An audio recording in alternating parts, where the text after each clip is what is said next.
encore revenus. Qui ça? Les mauvais esprits. Depuis 2 jours, nous avions un peu de paix. Ça ne pouvait pas durer. Cette fois, ils ont tué York. York? Je viens de trouver mort, empoisonné. Oh, je ne restais pas ici 1 minute de plus. Mais vous ne pouvez pas partir comme ça. Attendez que M. Alexander et son fils soient revenus de Québec. Pour être empoisonné comme York, pas 1 minute de plus. Et ça dure comme ça depuis plus d'1 mois. Une véritable épidémie de catastrophe. Il y a eu d'abord l'extermination des volailles du poulailler, puis la cabane à sucre, qui une nuit a brûlé mystérieusement. Il y a 2 jours, un de mes plus beaux chevaux de selle s'est cassé une jambe parce qu'on l'avait déféré. Nous avons dû l'abattre. J'ai eu beau chercher, questionner. Aucun coupable. Aucun responsable. Voilà le tableau. Et nous en passons. C'est donc pourquoi j'ai pris la décision de m'adresser à une agence de détectives. Vous avez eu raison. Commençons par le début. Vous n'avez pas d'ennemis. Je ne m'en connais aucun. Et du côté de votre famille, pas de friction. Je suis veuf. Je vis avec mon fils. Ma femme est morte il y a 10 ans. J'avais un frère unique, Maurice. Lui aussi est mort. Il vivait comme vous à Québec? Non. Lorsque nous avons hérité de la ferme à Saint-Alfred, mon frère m'a vendu sa part pour aller s'installer en Afrique. Il voulait de l'argent liquide pour faire la prospection du pétrole. Pendant 15 ans, il ne m'a jamais donné de nouvelles. Puis, il y a 1 an, j'ai appris qu'il était mort dans un accident. Un puits qui a fait explosion. C'est un type qui avait travaillé avec lui là-bas qui m'a communiqué la triste nouvelle. Oui, il s'appelle Blaise. Il travaille chez nous depuis. Il est en quelque sorte notre gérant à Saint-Alfred. C'est le seul domestique qui vous reste? Avec la cuisinière, oui. Et il y a aussi le père Lheureux, notre fermier. Donc, d'après vous, ces attentats seraient gratuits? L'œuvre d'un fou ou d'un maniaque, peut-être. Je ne vois aucun mobile précis. Nous allons faire l'impossible, cher monsieur, pour essayer d'éclaircir ce mystère. Dès demain, je vous enverrai mes 2 meilleurs hommes chez vous, à Saint-Alfred. J'ai pensé qu'il serait préférable qu'on ne sache pas dans la place que j'ai engagé des détectives. Ça pourrait être mal vu de mes concitoyens. Vous inquiétez pas. Ce sont des arpenteurs que je vous enverrai. Ah, parfait. Je vous ai apporté un plan du domaine et des places environnantes. Voyons. Merci. Le domaine s'étend jusqu'ici. Voici les champs avec la ferme. Le bois est ici. Puis près du bois, il y a un vieux pavillon de chasse abandonné. Alors, c'est un beau domaine. Mais la terre est mal exploitée. Vous venez, le père Lheureux se fait vieux.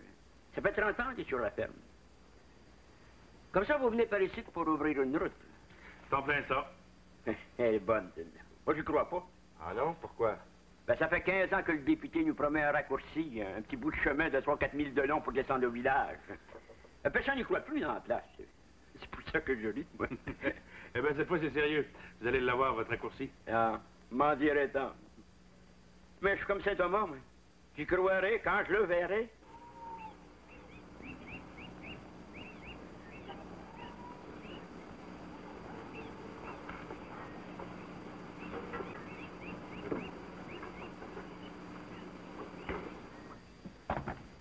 Ah, dis donc, Blaise.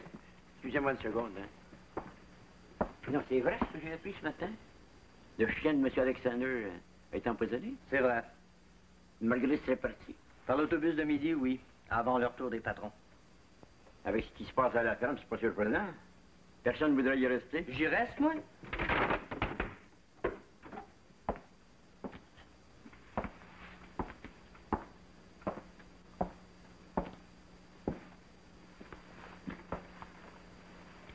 C'est le domestique des Alexander. Il vient de téléphoner ici assez souvent. Oui, c'est un gars qui a vécu dans un vieux pays. Il connaît tout. Il paraît même qu'il a cherché du pétrole en Afrique avec le défunt frère de M. Alexander. Il n'a jamais dit.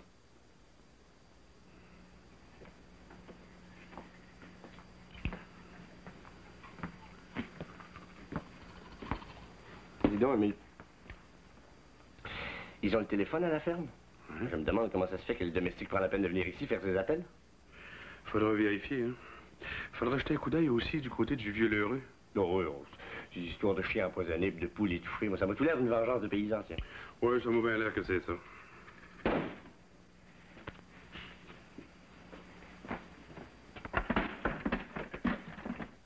Oh, je m'excuse de vous avoir dérangé. L'ampoule est brûlée dans le couloir. Sans faire exprès, j'ai frappé votre porte avec mon escabeau. Je vous ai pas réveillé, au moins? Non, non, non, dormez pas encore. À quelle heure je dois vous réveiller demain matin, en fait? C'est pas nécessaire, on a notre réveil matin. Bonsoir. Ah bon, excusez-moi encore. Hum.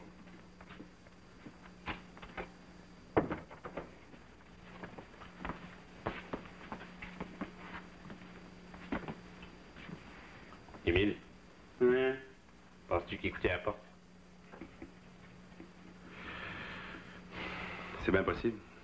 Faudra se méfier, hein. Ça m'a l'air du genre papoteur.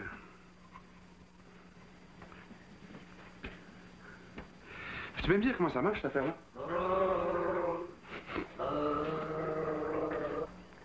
La ferme est là. Il faudrait nous approcher pour voir de plus près. Attends une minute. Je voudrais vérifier quelque chose. Ah! Pas bête l'idée de nous avoir déguisés en arpenteur. Vois-tu quelque chose? Ah non, non, rien d'intéressant pour le moment. Mais pour surveiller à distance, mon vieux, tu peux pas avoir mieux.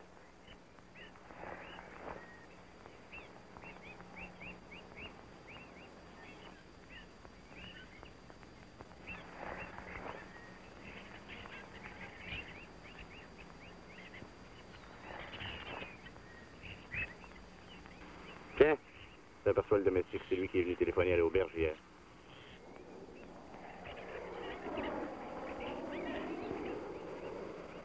Et voici le fils Alexandre qui s'en va à la chasse. Laisse-moi voir un peu. C'est ça? Il regarde ici. À cette distance-là, ils peuvent sûrement pas se rendre compte qu'on les observe. Formidable idée du patron, hein? Ce qu'il faudrait, c'est un petit coin tranquille d'où on pourrait surveiller à la fois la maison et la ferme. Peut-être le pavillon de chasse abandonné? Ouais.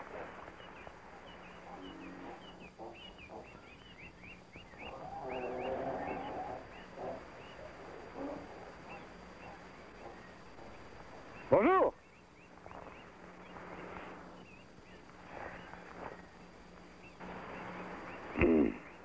Il est sourd.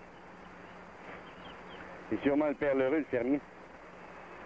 Il est pas causant, le bonhomme? Je suggère qu'on aille rendre une petite visite pour lui poser quelques questions. Ouais.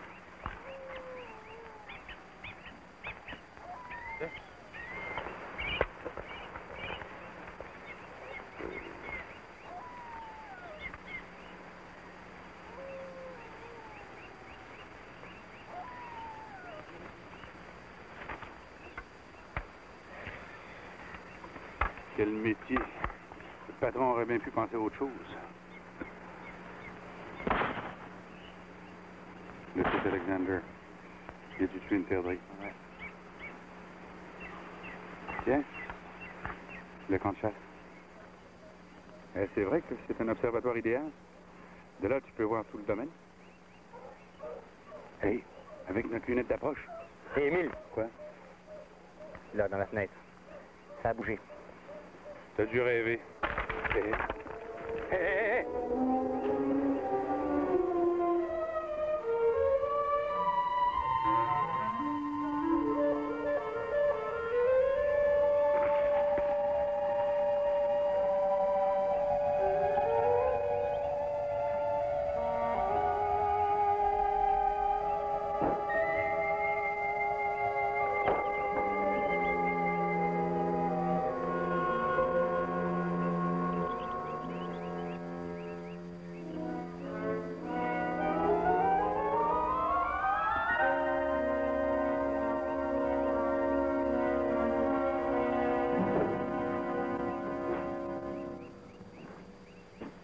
Alors? Rien. C'est bizarre, pourtant. À moins que ce soit un reflet dans la fenêtre. Ça, c'est pas bien gai comme endroit, hein? Personne n'a mis les pieds ici depuis une éternité, c'est sûr. Ah ah. Sens-tu quelque chose? On a fumé ici récemment. Je cherche pas, c'est moi. Ah, allez, viens vite. J'ai hâte d'arriver à la ferme, j'ai soif.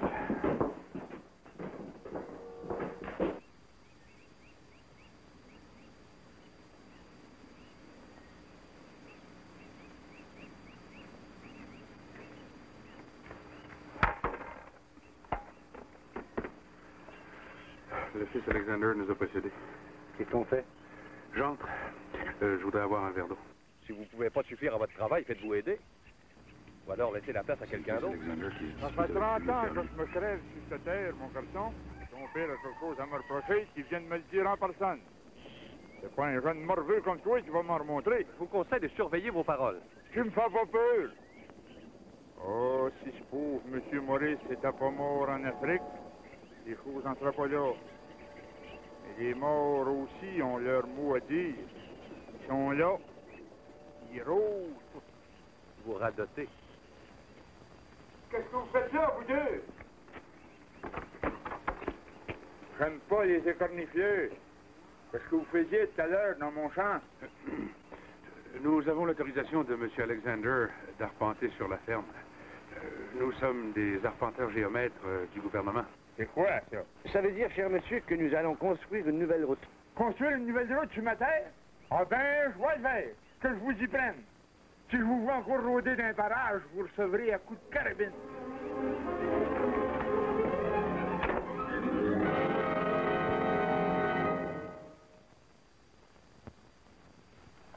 Merci.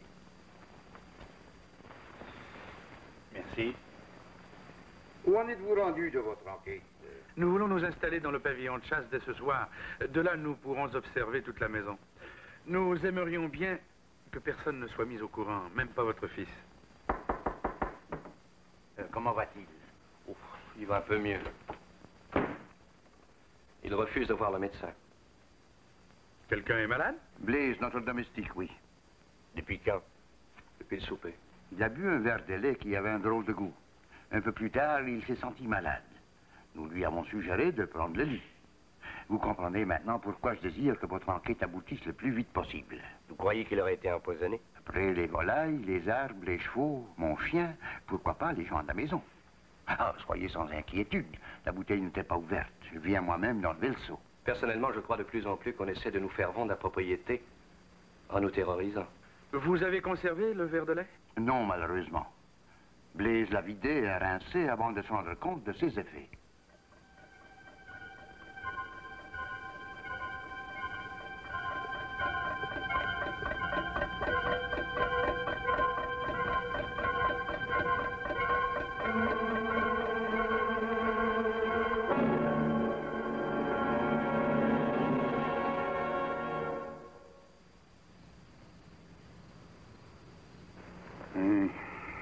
Si quelqu'un d'autre qu'un fantôme vient se promener là-dedans la nuit, moi je veux bien rester géomètre, arpenteur toute ma vie. Ah non, il est fou, pas de cigarette. Ça pourrait nous trahir. Ah, c'est pour essayer de chasser les mauvais esprits.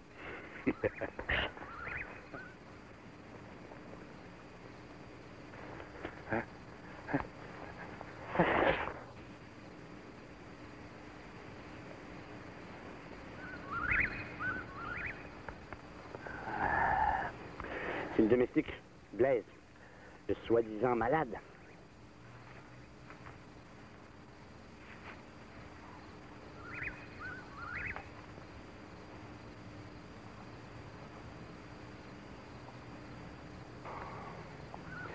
Il s'est bien fichu de nous, avec son lait empoisonné. Ouais. Et si c'était un rendez-vous, on est mieux d'attendre celui qui pourrait venir. Ouais.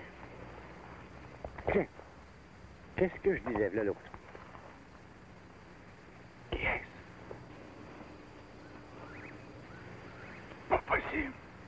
Ouais. Ça va te coûter un bon repas. Ouais, un bon repas. J'ai un rhume de cerveau. Hey.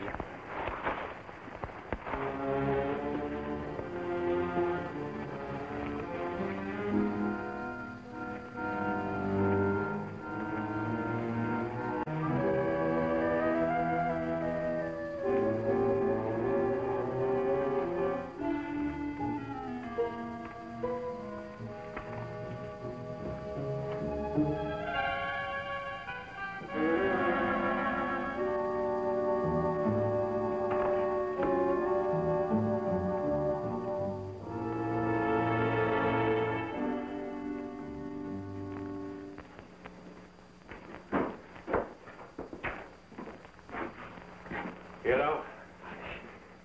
Cette année, rien comprendre. Il a disparu? Oui. Comme l'autre ce matin, dans la fenêtre. Mais quel autre? Avez-vous vérifié partout? Ah bah oui, quoi. Il n'y a rien, absolument rien. Dites-moi une chose. Pourquoi avez-vous suivi votre domestique? Ma chambre est au premier. J'étais debout devant ma fenêtre tout à fait par hasard. Quand j'ai aperçu Blaise qui sortait de sa chambre et enjambait la fenêtre. Oui. Oui, ce pavillon est pour le moins mystérieux. Le père Lheureux m'a dit que la nuit, il entendait des voix de ce côté-ci. Il m'a même dit qu'il y avait vu un fantôme. Un fantôme?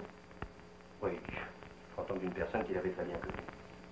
Enfin, c'est ce qu'il m'a dit. Qui? Le fantôme, qui? Ah ben ça, il n'a pas voulu me le dire.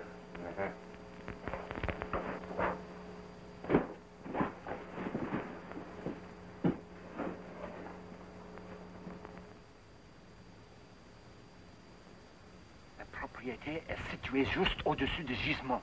Je m'en suis toujours douté. Le pétrole est à peine à 100 pieds au-dessous de nous. Il ne faudrait plus nous emballer trop vite. Vous savez ce qui nous est déjà arrivé. Cette fois, je suis sûr de moi. La fortune est là, à nos pieds.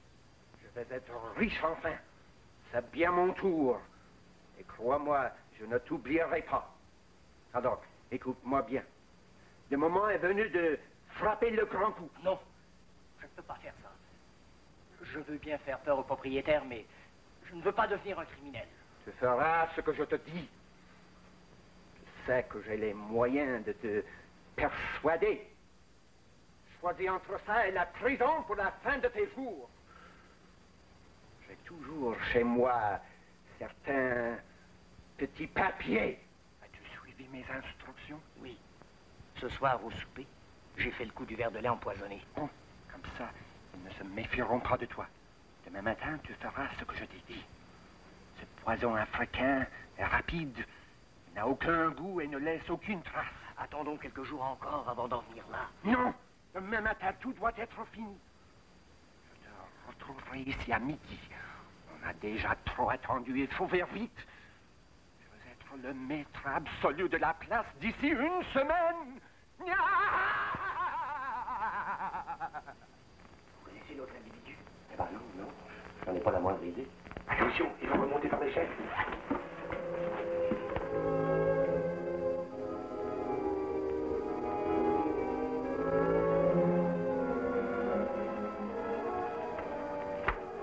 Qu'est-ce qui se passe? Il remonte pas. Ça m'intrigue. Il va sûrement y avoir une autre sortie par en dessous. Allez, venez.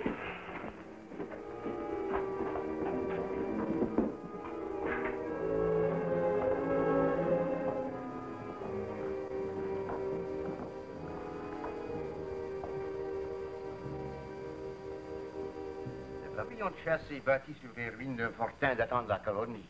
Le souterrain devait servir à ravitailler la garnison. Et c'est par ici que l'homme au paletot brun venait à ses rendez-vous avec Blaise. J'ai déjà entendu parler de ce souterrain. Mes hommes l'ont parcouru la nuit dernière jusqu'au bout. Il débouche ici, sur un ravin, et l'entrée est masquée par des broussailles. Dites-moi, a-t-on déjà trouvé du pétrole sur votre propriété? Jamais. Les spécialistes de la question ont prospecté la région à plusieurs reprises et n'ont absolument rien trouvé. Bizarre. Tout est bizarre dans cette affaire. Enfin, l'histoire m'intrigue beaucoup. Voyons. Il est 10 heures, nous avons rendez-vous à midi. J'espère que nous saurons qui est l'homme au paletot brun.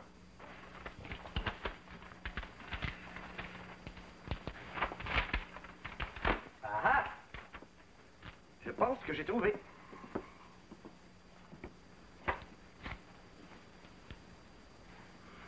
C'est bien ça, hein? C'est simplement un médicament que je dois prendre. J'ai attrapé les fièvres en Afrique. On va bien voir si c'est un médicament. Un médicament? Pourquoi le cacher dans une couverture de livre, alors?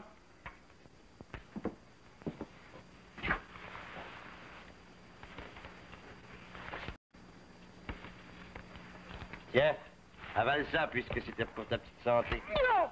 Non! Jamais je n'aurais empoisonné M. Alexander et son fils.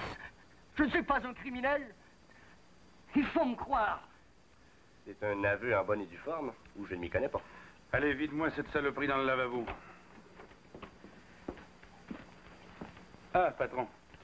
On a découvert le poison. Bien. Cela pourrait servir à la police. Il a parlé? Rien à en sortir. Il ne veut pas livrer son complice. Aucune importance. Nous serons bientôt fixés de toute façon.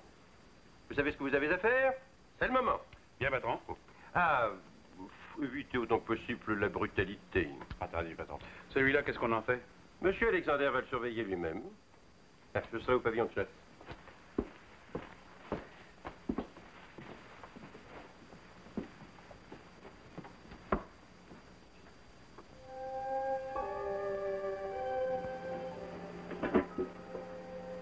Tu calmes. Ce sera bientôt fini. 2 minutes, à peu près, si notre homme met exact rendez-vous. Mais pourquoi avez-vous besoin de moi, au juste? Pour m'aider, cas de besoin, tout simplement. Et vos hommes? Ah, mes hommes sont en train de prendre du repos, ils n'ont pas dormi de nuit. Eh, curieuse affaire, n'est-ce pas? La vérité va sortir bientôt.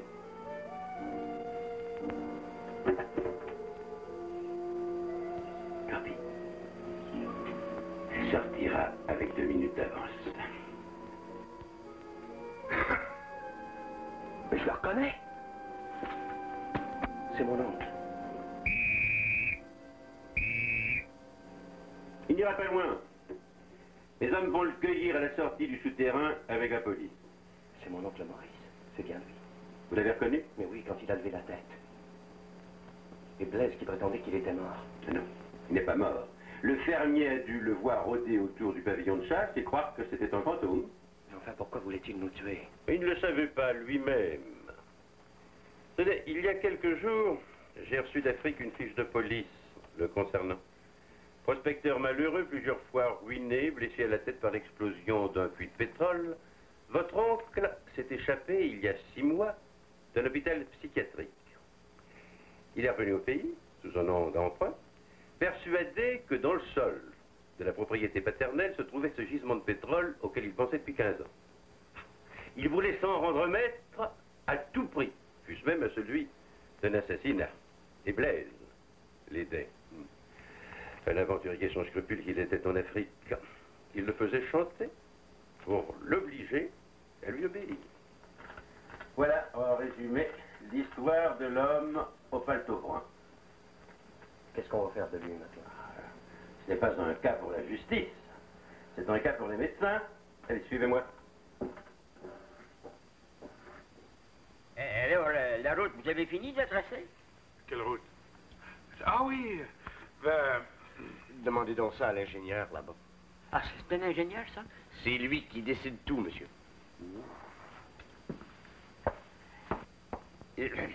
Excusez-moi, monsieur l'ingénieur géomètre. La route, allez-vous la faire bientôt?